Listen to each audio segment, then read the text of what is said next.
what is authentic and natural to you, because that's what the fans are going to react to the best, and also what's going to perform the best, which means that it's going to lead to more opportunities and repeat opportunities for that monetization channel.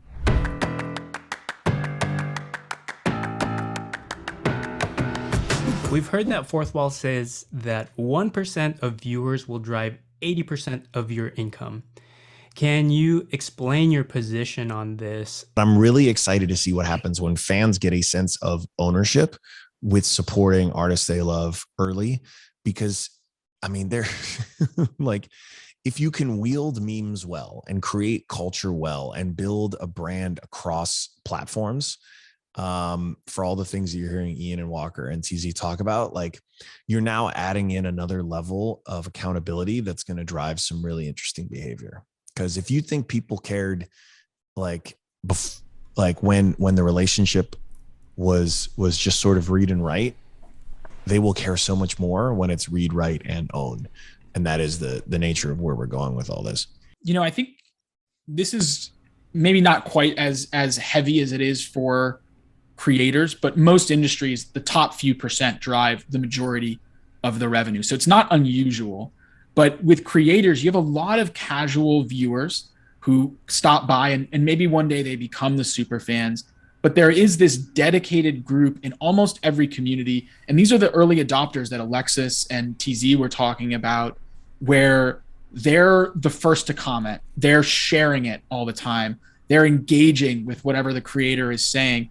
And those are the folks where your content as a creator is really a part of their life. And those are the people that are going to go through. And when you say, hey, check out these jobs, they're going to be the ones that are going to go and read through those job descriptions and see if they make sense, because your stamp of approval draws them in. Or for apparel, for instance, they're going to be the ones that really want to say, hey, I am a part of this family. I'm a part of this community.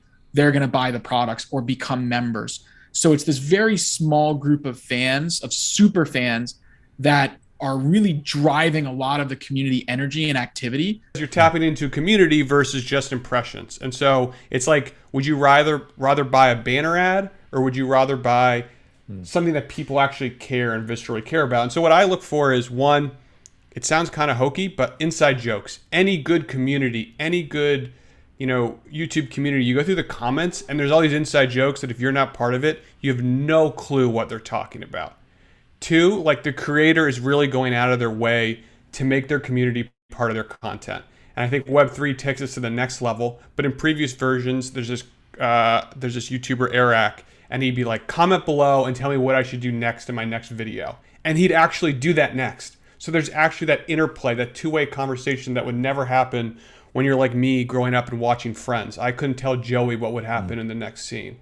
And then I think the third thing that I love is, no matter how big your audience is, your followers follow you everywhere. So whether it's following you from YouTube to Instagram to podcasts to NFTs to Fourthwall to merch, like wherever you go, they follow you. And that's, I think, a sign of someone who's really building a community, versus one of the problems with YouTube and other platforms, it's very easy-ish to game the system.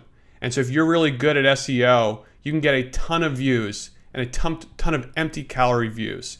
And so my job as someone who sponsors these creators is, who is building real community and who is building, empty calorie views that aren't actually going to move the needle. And those are the people that, when you work with them, it becomes obvious very fast that you're not getting a community, you're just getting views. I've worked with lots of content creators and helping them think through their business, helping them think through how to expand both their media empire, but also how to start utilizing tech and figuring out who your super fans are and all of that stuff, so that they could build a longer term business, and to really encourage creators to think of themselves as entrepreneurs as opposed to just creators. And so an even interesting shift that I had when I talked to creators in the past was like, don't think of your team as much as like a creator with an agent and a manager. Think of yourself as like a CEO. You need like a COO, you need like CPO, you need a team, and you need to think about it as such if you're really building this as a company.